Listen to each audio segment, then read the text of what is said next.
Astăzi m-am hotărât să fac curățenie generală în frigider și să folosesc toate legumele care sunt pe punctul de a se strica.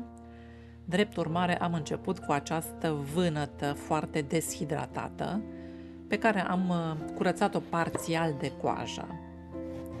Există și alte metode, alte rețete de a pregăti vinetele, în afară de clasica salată. Iar pentru mic dejunul meu întârziat de astăzi, m-am hotărât să fac această vânătă la grătar.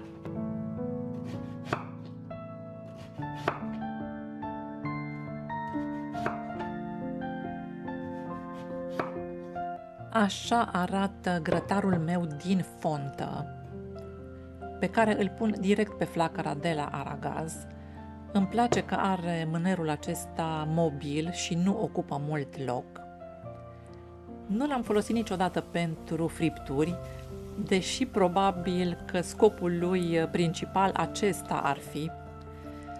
L-am folosit doar pentru legume.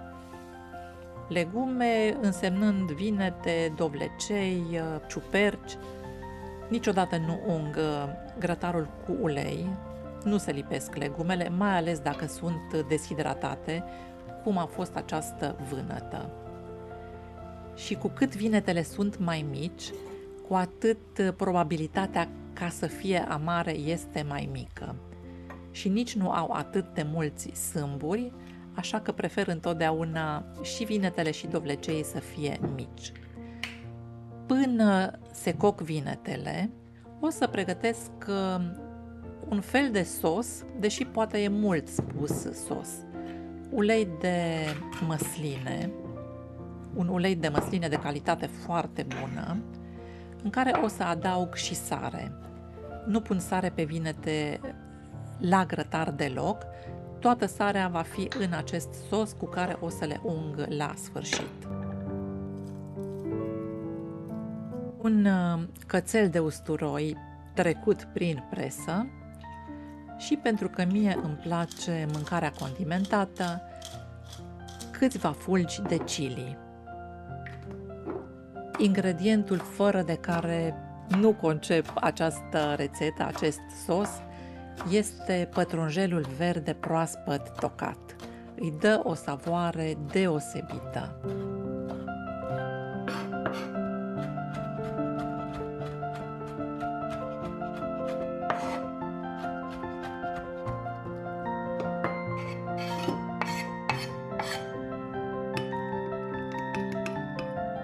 Și ce mai pun în acest sos?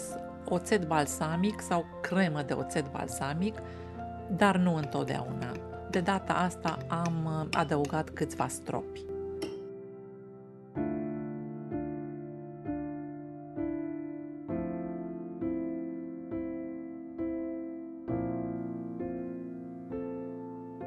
Acesta este mic dejunul meu.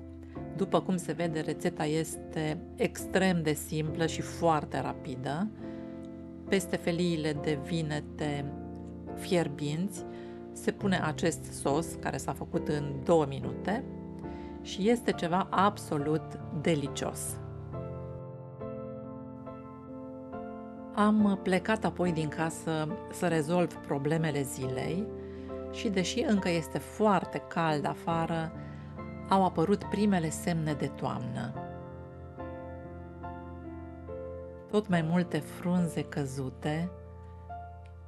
Aici sunt la școala unde am făcut eu primele 4 clase, școala primară. Iar aici, pe malul râului Arieș, poți alege să mergi fie pe trotuar, fie direct prin iarbă dacă vrei să te simți mai aproape de natură. Este un loc de promenadă foarte plăcut, unde multă lume iese zilnic la plimbare.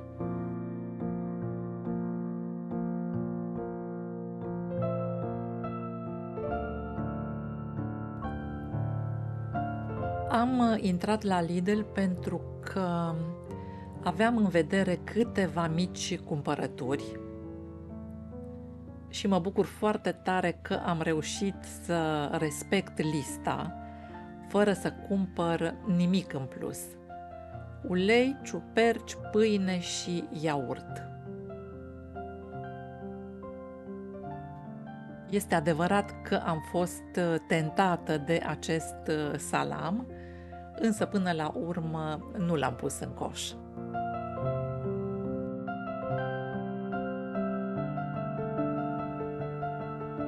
Când am ajuns acasă, m-am întâlnit cu curierul chiar în fața blocului și mă bucur că nu l-am ratat.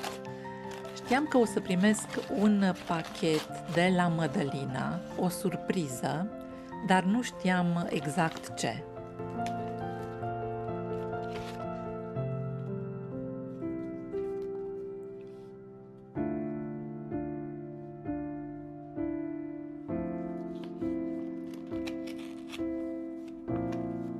Mădălina este o fată din Galați care mi-a scris că mă urmărește de mulți ani. Mi-a scris câteva cuvinte foarte frumoase, printre care mi-a spus că îi aduc o liniște interioară, lucru care mă bucură foarte tare, și mi-a spus că, într-un fel, am inspirat-o atunci când am prezentat broșele pe care le purtam eu, iar de ceva timp și-a făcut curaj să creeze și ea astfel de obiecte. Am primit un cadou foarte drăguț, o umbreluță care să îmi țină de urât în zilele ploioase, după cum îmi spunea Mădălina, și chiar mi-a plăcut mult.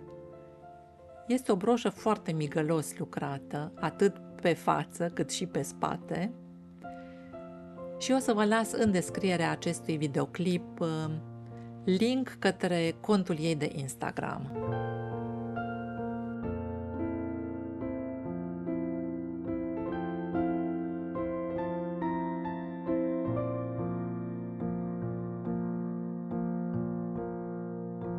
Și pentru că de dimineață am spus că vreau să lichidez toate legumele vechi din frigider, am scos și ultimii căței de usturoi, destul de vechi, destul de deshidratați și aceștia, pe care o să îi folosesc la sosul pentru paste.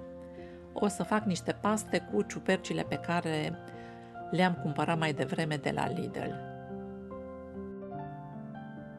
Rețeta nu a existat până acum, totul este o improvizație, însă voi folosi și acest ardei iute, sau mai bine spus jumătate din el, pentru că și acesta zace în frigider de cel puțin 2 săptămâni.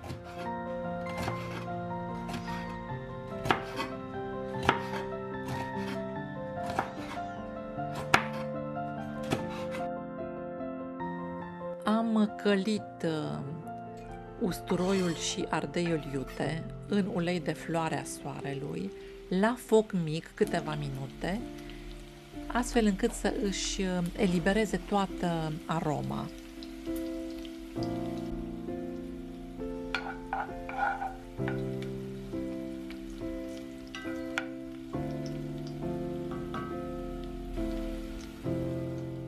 Nu spăl niciodată ciupercile, pentru că odată băgate în apă se comportă ca niște bureți și nu o să mai fie bune. Oricum urmează să fie fierte sau fripte și eventualii microbi cu siguranță se vor distruge. Roșiile dau și ele semne de oboseală, sunt lovite, crăpate, pe jumătate moi, așa că vor ajunge și ele în sosul pentru paste. Le-am opărit puțin, adică le-am băgat în apă clocotită, iar apoi coaja se desprinde foarte ușor de pe ele. Nu îmi place să simt coji de roșie nici în sosul de paste și nici măcar în ciorbe.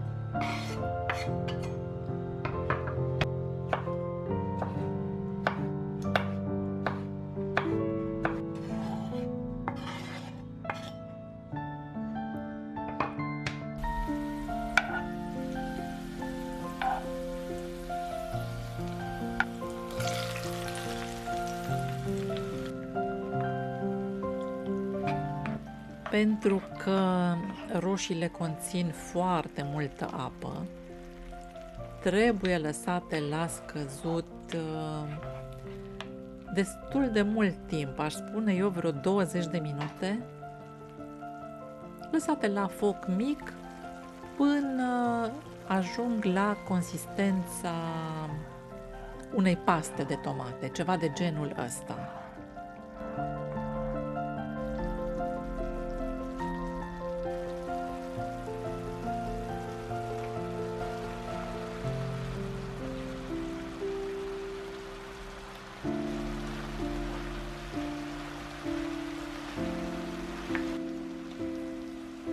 Ciupercile par foarte multe la început, pare o cantitate imensă care aproape nu încape în tigaie, însă după ce începe să se evapore apa din ele, rămâne o cantitate neglijabilă, ce pare de câteva ori mai mică decât volumul inițial. Le las un pic sub capac să se pătrundă și apoi le prăjesc destul de tare, pentru că mie îmi place să rămână și bucățele crocante. Când consider că s-au făcut, adaug și pastele fierte în apă sărată și cam asta a fost rețeta de astăzi.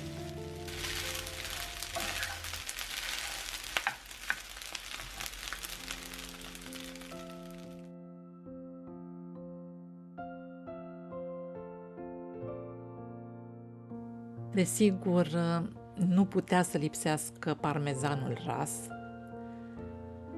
iar deasupra, pentru decor, 2 frunzulițe care au rămas de la pătrunjelul folosit dimineață la vinete.